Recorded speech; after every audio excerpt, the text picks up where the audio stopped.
يؤتي الحكمة من يشاء. السلام عليكم ورحمة الله وبركاته.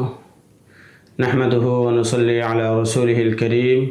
أما بعد. এই দরসে আমরা আলোচনা করব শরহ উকুদ রাসমিল কিতাব থেকে 10 নম্বর মূলনীতি। আল্লামা শামী রহমাতুল্লাহি আলাইহি কবিতার আকারে বলেছেন, ওয়াস্তাহারাল মাবসুতু বিল আসলি ওয়া যা লিসাবকিহি সিত্তাতা তাসনিফান কাযা। অর্থাৎ মাবসুত কিতাব আসল নামে প্রসিদ্ধ, আর এটাকে আসল বা মূল ভিত্তি বলা হয় কারণ 6 কিতাবের মধ্যে এটা সর্বপ্রথম লেখা হয়েছে। 2 নম্বর কবিতা, আল জামিউ আস-সগীর বা'দাহু ফামা ফিহি আলাল আসলি লিযা তাকদ্দামা। মাবসুতের পরে লেখা হয়েছে আল জামিউ আস-সগীর, সুতরাং মাবসুত এবং জামিউ আস-সগীর এই দুইটার মধ্যে তাআরুজ হলে আল জামিউ আস-সগীরের কথাটাই গ্রহণযোগ্য হবে। 3 নম্বর কায়দা বলেন,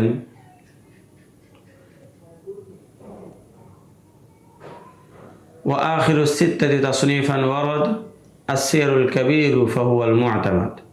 আর 6 কিতাবের মধ্যে সর্বশেষ যে কিতাবটি লিখেছেন সেটা হলো আস-সিয়ারুল কাবীর, সুতরাং এটাই সবচেয়ে বেশি নির্ভরযোগ্য। অর্থাৎ 6 কিতাবের মধ্যে যদি কোনো তাআরুজ হয় তাহলে এই কিতাবের মধ্যে যে কওল বর্ণিত আছে সেটাই নির্ভরযোগ্য হবে। আমরা কবিতা এবং কবিতার তর্জমা শুনলাম, এখন আমরা এটার খোলাসা শুনব। 10 নম্বর কায়দা হলো, যদি ইমাম মুহাম্মদ রহমতুল্লাহি আলাইহি মাবসুত কিতাবের মধ্যে একটা কথা লেখেন আর সেটার বিপরীত কথা আল জামিউ আস-সগীরের মধ্যে থাকে, তাহলে আল জামিউ আস-সগীরের কথাটাই গ্রহণযোগ্য হবে।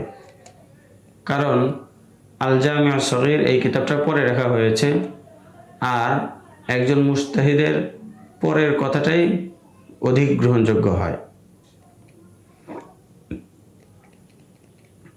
2 নম্বর বিষয় হলো, ইমাম মুহাম্মদ রহমতুল্লাহি আলাইহি এই 6 কিতাবের মধ্যে সর্বপ্রথম লিখেছেন মাবসুত কিতাবকে। এই মাবসুত কিতাবের অপর নাম হলো আসল, এটা আসল নামে প্রসিদ্ধ। প্রশ্ন হলো, মাবসুতকে আসল কেন বলা হয়? এর ওয়াজহে তাসমিয়া বা নামকরণের কারণ হলো, আসলুন মানে হচ্ছে মূল ভিত্তি। যেহেতু এই কিতাবটা সর্বপ্রথম রচনা করা হয়েছে, সুতরাং মাবসুত কিতাবটা যেন বাকি 5টা কিতাবের জন্য মূল ভিত্তি, এই কারণে মাবসুত কিতাবকে আল আসল বলা হয়।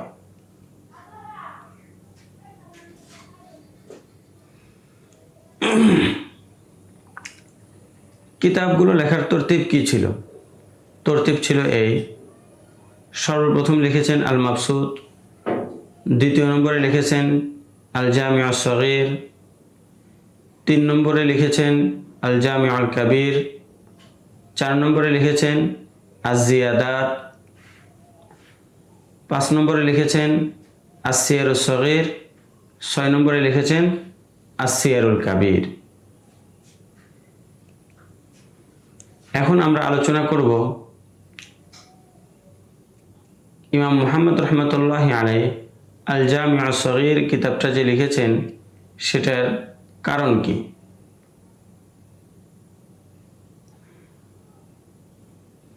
ইমাম মুহাম্মদ রহমতুল্লাহি আলাইহিকে একবার ইমাম আবু ইউসুফ রহমতুল্লাহি আলাইহি বললেন, আমার সনদে ইমাম আবু হানিফা রহমতুল্লাহি আলাইহি থেকে বর্ণিত মাসলাগুলো তুমি একটি কিতাবের ভিতরে একত্রিত করো।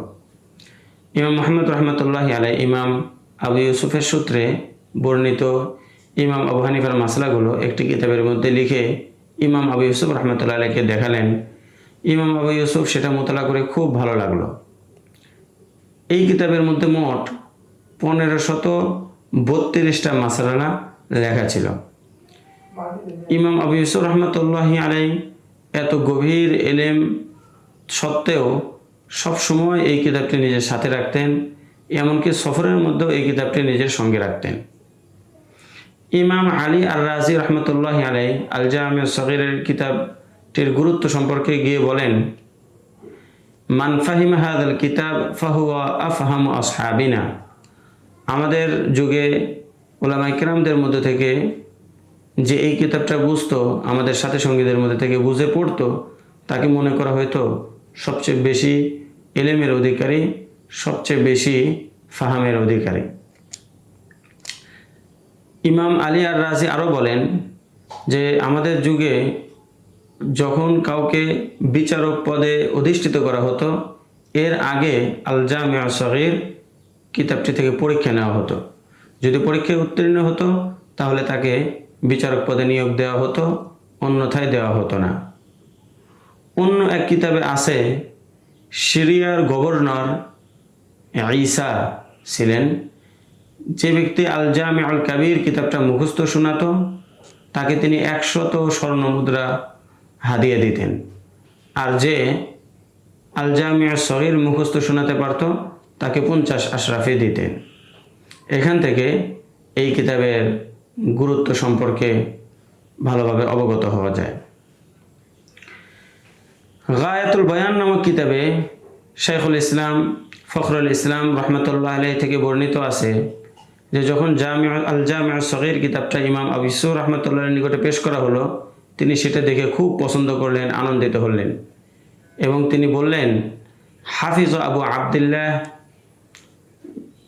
ওয়ালাকিন্নাহু নাসিয়া, যে ইমাম মুহাম্মদ রহমতুল্লাহি আলাইহি সবগুলো মাসলা আমি যেগুলো বর্ণনা করেছিলাম সবগুলোই ভালোভাবেই মনে আছে, কিন্তু কয়েকটা মাসালা তার ঠিকমতো স্মরণ নেই, সেগুলো লিখতে ভুল হয়েছে।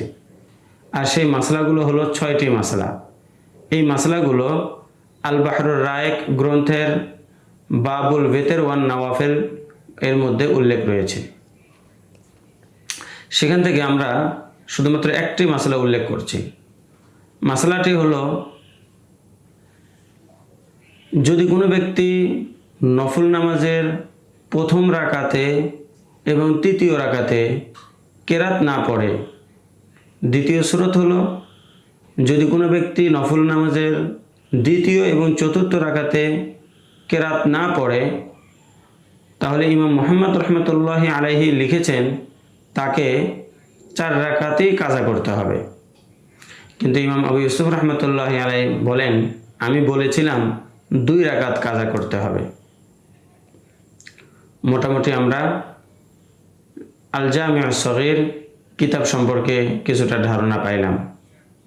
এখানে আরেকটা বিষয় জেনে রাখা জরুরি, সেটা হলো আল জামিউ সগীর, আল জামিউল কাবীর, আসসিয়ারুস সগীর, আসসিয়ারুল কাবীর, এই সগীর আর কাবীরের মধ্যে পার্থক্যের কারণটা কি? কোন কিতাবকে সগীর বলা হয়, কোন কিতাবকে কাবীর বলা হয়, এটা আমরা কিভাবে বুঝব? তো এটার উত্তর হলো, আল বাহরুর রায়েক এর বাহসুত তাশাহুদের মধ্যে রয়েছে,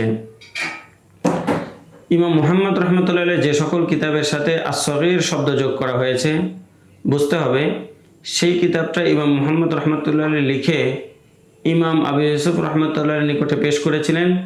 ইমাম আবু ইউসুফ রহমতুল্লাহ আলাইহি সেটা নজরে সানি করেছেন, নিজে দেখেছেন। সেই সকল কিতাবকে বলা হয় আল জামিউ সগীর।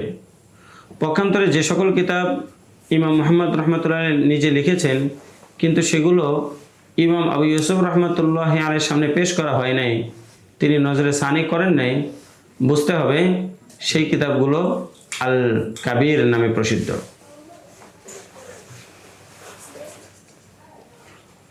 যেমন আল মাজুনুল কাবীর, আল মুজারআতুল কাবীর, আল মুজারাবাতুল কাবীর ইত্যাদি।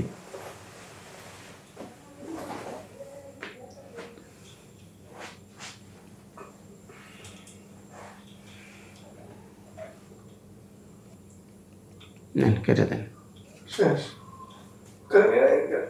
শেষ বলবেন না, সালাম দিবেন না, শেষ করবেন না, এই ছিল এই সম্পর্কে আলোচনা। অনেকগুলো আলোচনা একসাথে, তো সংক্ষেপে বলেন,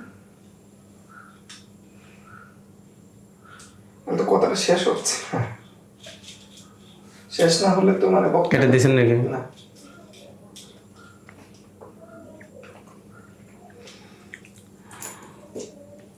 এতক্ষণ পর্যন্ত আমরা জানলাম আল জামি আল সগীর, আল জামি আল কাবির, এই কিতাবগুলো সম্পর্কে, কিতাবগুলো কেন লেখা হয়েছে সেগুলো সম্পর্কে, কাবির এবং সগীরের পার্থক্য সম্পর্কে।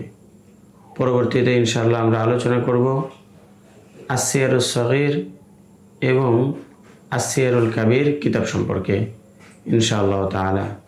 আসসালামু আলাইকুম ওয়া রাহমাতুল্লাহি ওয়া বারাকাতুহু। يشاء ومن يؤت الحكمة فقد أوتي خيرا كثيرا وما يذكر إلا أولو الألباب